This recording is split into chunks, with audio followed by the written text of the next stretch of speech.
Hey guys, okay, today we're going to be doing a quick video on how to do an oil and filter change on this 2023 Nissan Pathfinder.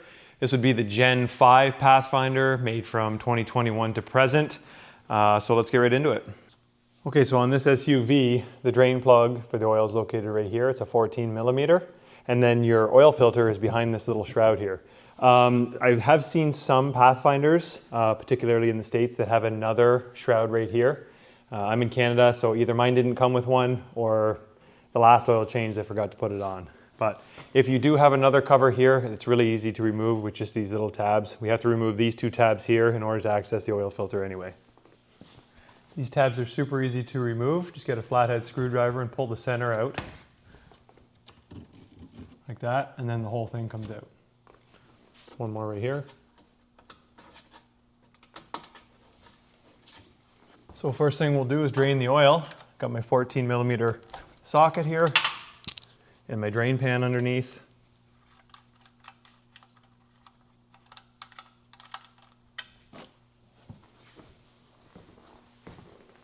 Okay, so now that it's drained, we're going to loosen the filter. Sometimes you can do it by hand, and sometimes you may need a pair of channel locks or something like that.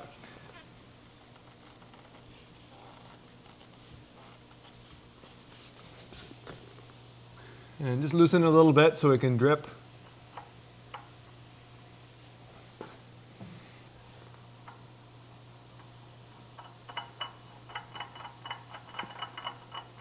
And then you can completely remove it.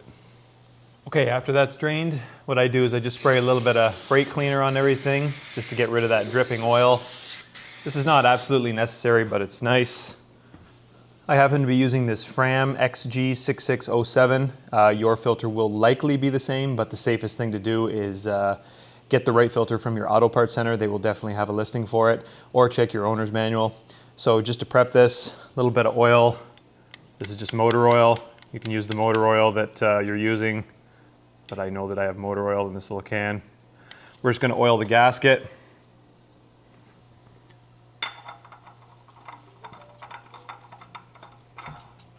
Thread it on till it touches, and then go 3/4 to 1 turn. Good to go. We're going to replace the oil plug now.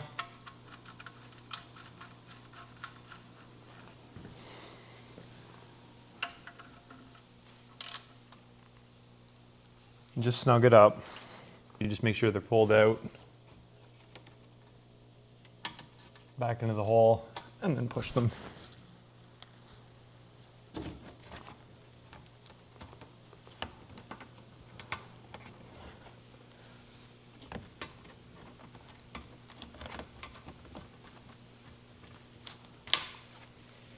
Okay, now we'll put oil back in the car. Okay, we're going to refill the engine now. It requires 0 W20, preferably synthetic motor oil.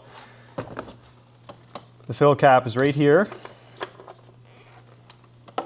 and your dipstick is right here. There's a little guide for the dipstick because it's kind of in a weird position, so the little guide helps you put it down in there.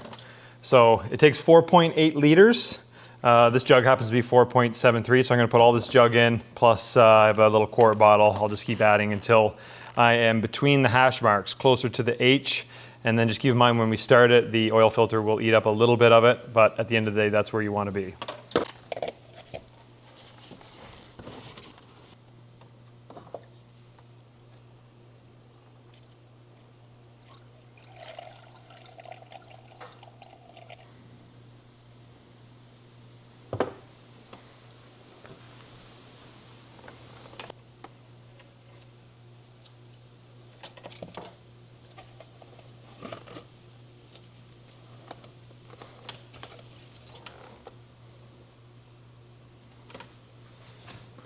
So we're not too bad there. When we start it and it runs through the filter, we'll be right at the right close to the H. Okay, so I'm just starting the car here now. Obviously you want to make sure you don't have oil light, because that would indicate lower oil pressure. And then just let it run through a little bit, and then shut the car off, let it settle for a while, and then just check your dipstick one more time. Last thing to do is reset the oil change reminder. So get in the vehicle, do not press the brake, and press the start stop engine button just to turn it on. And then use your steering wheel scroll and arrows there to get to settings. So I'm pressing right, this button here, so you get to the little gear, and then press the scroll wheel in, okay. Scroll down to maintenance. Click OK, service, and then press OK to reset, and yes, and then you're done. So it'll reset your oil change interval. I'm in Canada, obviously, so 16,000 kilometers till the next one. Hopefully this video helped you out. If you have any questions, leave them in the comments. Thank you for watching.